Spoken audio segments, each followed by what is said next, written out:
Le communiqué qui annonçait ce livre, On nous tuera doucement, commençait en disant L'humanisme s'effondre chaque mois davantage, écrit par Frédéric Bérard. Il est avec nous ce matin. Frédéric, bonjour. Bonjour. Vous êtes à la fois avocat, politologue, chroniqueur, et là, vous reprenez des chroniques qui ont été publiées, je remarquais toutes quand même assez récemment, là, dans les 2 dernières années ou à peu près. Mhm. Et comment on fait cet exercice-là? Comment on les choisit? Puis là, vous les organisez par thème. Par exemple, les réseaux sociaux, les dérives identitaires, dérives démago-médiatiques, dérives environnementales. Mais comment tout ça a pris forme dans votre tête? Ouais, en fait, dans ces cas-là, on laisse l'éditeur expérimenter, faire le travail en lieu et place de soi-même. Mais en fait, si j'avais une seule, comment je dirais, directive, entre guillemets, c'était celle-ci, c'est de dénoncer la dérive actuelle, qui est une dérive assez fantastique dans le mauvais sens du terme, puisque l'apathie est très certainement notre plus grand ennemi. Et je dirais que ceci fait en sorte que la dérive se poursuit de plus belle sans que personne ne réagisse. Donc, c'est un petit livre coup de poing, en quelque sorte, qui, j'espère, saura éveiller certaines consciences. Oui, et l'avantage de l'exercice, c'est aussi de revenir dans l'actualité, mais en même temps assez récente, celle qu'on on Mhm. a vécue, évidemment, en étant Ottawa, Gatineau, on l'a vécu aux premières loges, l'occupation Oui. d'Ottawa. Et là, c'est intéressant parce que j'avais pas lu cette chronique où vous parliez de l'article 319 du Code criminel.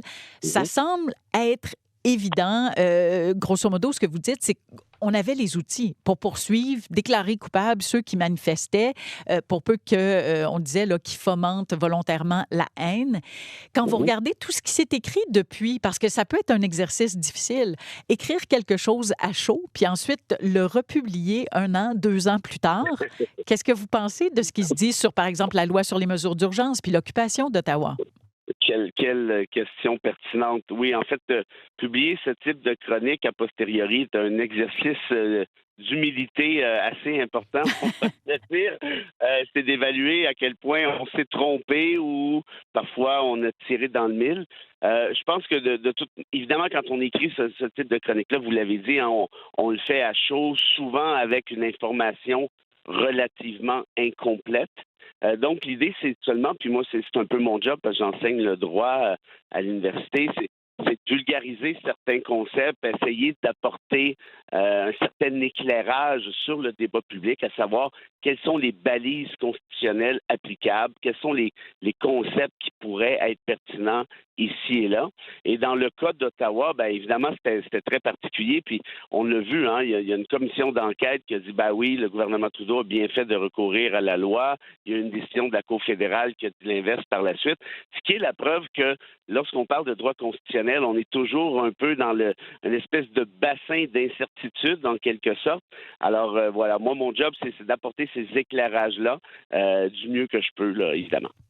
Et vous avez écrit sur toutes sortes de choses. Puis à un moment donné, ça sort un peu de, j'ai envie de dire, des mauvaises nouvelles, là, qui sont beaucoup le lot d'une journaliste comme moi, mais vous avez écrit sur le bonheur, l'amitié. Mais un des plaisirs que j'ai à vous lire, Frédéric Bérard, c'est votre érudition, parce que vous citez plein de gens. Et ce que je retiens, c'est que vous êtes optimiste par moment, optimiste face à une nouvelle génération, face à l'action. À un moment donné, je trouvais ça chouette comment vous citez Sartre. Il n'y a d'espoir que dans l'action et que la seule chose qui permet à l'homme de vivre, c'est l'acte. Et la phrase suivante, vous le renvoyez à Albert Einstein qui disait le monde ne sera pas détruit par ceux qui font le mal, mais par ceux qui les regardent sans rien faire. Écrire à quelque part, pour vous, c'est pas un peu justement agir sur notre monde pour que ce soit meilleur? Wow! Quelle belle question. Ben, d'abord, merci pour vos beaux commentaires. Puis, cette question-là est tellement belle que j'hésite à y répondre de peur de comment je dirais, de l'abîmer. Euh, comment dirais-je? Moi, je le disais d'entrée de jeu, hein, l'apathie est notre plus grand ennemi, hein, comme disait Einstein et comme disait Sartre aussi, en quelque sorte. Et je crois que la nouvelle génération sera celle qui devra réparer les pots cassés. Je me sens très coupable, hein, par rapport à ça. Là, j'ai une fille de 22 ans qui a déjà commencé, si je peux dire, en quelque sorte, à vivre dans un monde qui n'a pas été destiné pour elle. Et pour le reste, oui, moi, en quelque sorte, écrire, c'est peut-être ma petite contribution. Par preuve, par exemple, vous avez lu le livre, on va en parler peut-être à d'autres. Et si chacun faisait un peu sa part, peut-être on aurait la chance de renverser cette tendance lourde qui est excessivement puissante actuellement. Parce que bien franchement, je suis assez convaincu que tout ceci va très, très mal se terminer là, si on se bouge pas rapidement. Disons ça comme ça. Oui, et ça, c'est drôle parce que autant vous pouvez être optimiste par moment, autant là, je retrouve quand même un certain Frédéric Bérard qui écrit et qui peut être très, très dur, très pessimiste. Un autre que j'ai beaucoup aimé, Noam Chomsky, au départ, est linguiste, mais extrêmement éclairant quand on veut devenir journaliste ou en politique. Et vous le citez, disant « La propagande est à la démocratie ce que la violence est à la dictature. C'est lourd de conséquences. » Vous aviez écrit sur Donald Trump, vous posiez la question, est-ce que Donald Trump aurait pu devenir président sans les médias sociaux? Aujourd'hui, en 2024, année électorale présidentielle aux États-Unis, vous pensez quoi de ce qui se dessine? C'est la raison pour laquelle j'ai décidé de sortir ce bouquin-là, pour être honnête. Parce que pour moi, évidemment, l'Europe est en train de virer à l'extrême droite en bonne partie. On a vu ce qui se passe en Argentine aussi. Mais c'est vraiment les États-Unis qui on le sait, sont l'espèce de plaque tournante de ce mouvement. Les pays de l'OTAN sont excessivement nerveux à ce moment-ci. Pourquoi? Parce que vous avez un candidat à la présidentielle américaine qui est allé dire ceci il y a quelques semaines. Il invite la Russie à attaquer les pays de l'OTAN qui ne paieraient pas leurs 2 Ce qui incluait le Canada, là, au passage? Oui, qui incluait le Canada au passage. Est-ce qu'on aurait pu imaginer, Mélanie, un truc du genre, il y a de ça à peine 15 ans? Je ne crois pas. 20 ans? Je ne crois pas. Mais non, parce que ça n'avait pas d'allure. On ne disait pas ces choses-là. Ben voilà. Donald Trump a cité, et j'ai compté, à 6 reprises, Mein Kampf de Hitler au mois de décembre et janvier dernier. À 6 reprises.